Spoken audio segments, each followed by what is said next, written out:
Сайн байцгаана уу? За миний би ихтэй сургуульд 25 дахь жилдээ багшилж байна. За үүнээс 17-оос 18 жилиг болов гэр бүлийн асуудал хариуцсан мэргэжлийн боловсон хүчнийг бэлтгэх шатлсан сургалтын тогтолцоог төлөвшүүлэх энэ үйл ажиллагаанд өөрийнхөө мэдлэг боловсролыг зориулж ажилласан ийм багш хүн байна.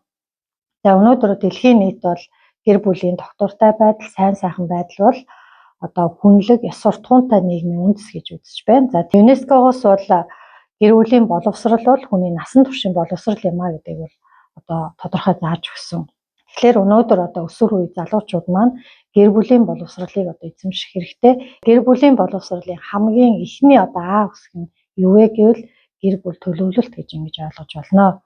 За гэр бүл төлөвлөлт гэдэг нь залуу хосууд өөрсдийн нас, мэрэгжил, мэдлэг, боловсрол, сэтгэл зүй, нийгмийн байдал, эдийн засгийн нөхцөл байдалтай тохируулан хэдэн хүүхдийг хэдэн насны зайтай хизээ төрүүлэх вэ гэдгийг төлөвлөн шийддэг энэ процессыг бол хэлж байгаа юм. За гэр бүл төлөвлөлт бол дотроо үндсэн 3 агуулгыг багтаадаг. За нэгдүгээрт нь хүн ам зүйн асуудал байдаг. За хоёрдугаарт нь гэр бүл төлөвлөлтийн асуудал бол эрүүл мэндийн асуудал байдаг. Дэлхийн эрүүл мэндийн байгууллагаас хосуудыг хувьд 18-аас 35 нас бол хүүхэдтэй болох хамгийн зохистой нас. Төрөлт хоорондын зай 2-оос 3 жил байх нь бол их хүүхдийн эрүүл мэндэд эерэг нөлөөтэй гэж бол үздэг. За монголчуудын хувьд бол хүүхдийг төрүүлэх үйл явцыг бол маш нарийн төлөвлөдөг. Тийм учраас их хүн үрээ хэвлээдээ тээсэн цагаас эхлээд үг хэл үйл хөдлөл бүх зүйлээ хянаж гарах хүүхдийн сэтгэл зүй оюуханд нөлөөлнө гэж үздэг байсан. Тийм ч учраас тулгар эхийг инэрх ёс гэдэг бие даасан юм ёс уламжлалыг бол бий болгосон байна. 3-дугаарт гэр бүл төлөвлөлт бол хүний эрхийн асуудал байж байгаа. За хосуудын хувьд бол хүүхэд төрүүлэх үү, эс төрүүлэх үү гэдэг тухайн хосуудын эрхийн асуудал байдаг. Гэсэн хэдий ч дэлхийн улс орнууд бол энэ хүүхэд төрүүлэх эрхээ энэ бол илүү дэмжсэн бодлогыг явуулдаг. За ингээд нөгөө гэр бүлийн эхнээсээ төлөвлөж хүүхэд төрүүлнэ гэдэг нь үүний цаана үндсэн 3 үүрэг хариуцлагыг бол биелүүлэх боломжтой болж байгаа гэдгийг залуу хосууд мань ойлгох хэрэгтэй. За нэгдүгээрт нь хосууд хүсэн хүлээсэн хүүхдэд төрүүлнэ гэсэн үг. Өөрөөр хэлбэл гэр бүл төлөвлөлт маань хүсээгүй жирэмслэлтээс урьдчилан сэргийлж байгаа. Нэгэнт нөгөө хүсэн хүлээсэн хүүхдэд төрүүлнэ гэдэг маань хүүхдийн өмнө хүлээх үүрэг хариуцлагыг бүрэн биелүүлэх боломжтой болсон цаг хугацаанд хосууд маань хүүхдтэй болж байгаа гэсэн үг. Энэ хэрээрээ нөгөө хүүхдийн өмнө хүлээх эцэг эхчүүдийн үүрэг хариуцлага бол өндөр байна гэсэн үг юм аа. За хоёрдугаарт нь хосууд хүүхдтэй болох, хүүхдийг зөв өсгөж хүмүүжүүлэх, хүүхдэд дээлтэй гэр бүлийн орчныг бүрдүүлэх, хүүхдийн хөгжлийг дэмжих, эдийн засгийн чадвартай болсон тэр цаг үедээ хүүхдэд нэгэнт төрүүлж байгаа учраас хүүхдийн хөгжлийг бүх талаар дэмжих, хүүхдэд дээлтэй гэр бүлийн орчин бүрдэж байгаа энэ үүрэг хариуцлагын асуудал биелэгдэж байна гэсэн үг. 3-дугаарх үүрэг хариуцлага бол маш чухал байна өнөө үед. Өөрөөр хэлбэл эцэг эхчүүдийн хувьд сэтгэл зүйн бэлтгэлтэй үедээ ээж аав болсноороо хүүхдэд тавих хараа хяналт, хүүхдийг өсгөх энэ эцэг их байх үүргээ бол бүрэн биелүүлэх юм боломжтой болж байна гэсэн үг.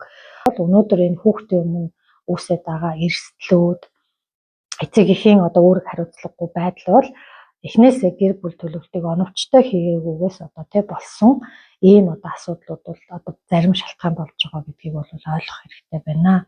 Хоёр дахь том асуудал бол энэ хүүхдийн хүмүүжил, төлөвшлийг дэмжих, хүүхдийг зөв хүн болгон өсгөн хүмүүжүүлэх тухай асуудал.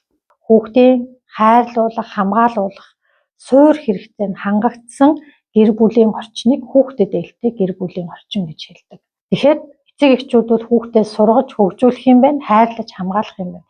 Энэ үндсэн анхдагч хэрэгцээнүүдийг хангах асуудал маш чухал байна. Гэтэл гэр бүлийн амьдрал докторгүй байх, эцэг их салах, архины хамааралтай байх, зөрчил маргаантай байх, хүчирхийллийн харилцаатай байх гэх мэт эдгээр хүүхдийн хөгжил төлөвшөлт сөргөөр нөлөөлдөг хүчин зүйлүүд, хүүхдийн хайрлах, хамгаалуулах, амар тайван байх, аз жаргалтай байх тэр хэрэгцээг нь хангаж чадахгүй байх энэ нөхцөлийг бол үүсгэж байгаа гэдгийг ойлгох хэрэгтэй. Өнөөдөр хит их баян байх хүүхдүүд нь ямар эрсдэлтэй нөхцөл байдалд орж байгааг бид бүхэн харж байна. Зарим кейсүүд байна хар тамхинд орчихсон ч юм уу. За мөн анхдагч суур хэрэгцээгээ хангаж чадахгүй туйлын ядуу байх хүүхдийг ямар нөхцөлд оруулж байгааг бол харж байна. Харин хайр дүүрэн дундаж давхаргийнхны хүүхдүүд өөрөөр хэлэх юм бол илүү зөв хүн болж байгааг бид бас харж байгаа. Тэгэхээр хүүхдийг зөв хүмүүжүүлэх одоо хамгийн гол чухал одоо тэг хүчин зүйл бол гэр бүлийн аз жаргалтай эрүүл орчин юм а гэдгийг ойлгох. Гэр бүлийн гишүүд бие биенээсээ хүсэн хүлээсэн зүйлдээ сэтгэл хангалуун, харилцан бие биенийгээ хайрлаж ойлгож хүндэлж байдаг амар тайван гэр бүлийг аз жаргалтай гэр бүлийг эрүүл гэр бүл гэж одоо нэрлэдэг. За баярлалаа, амжилт хүсье.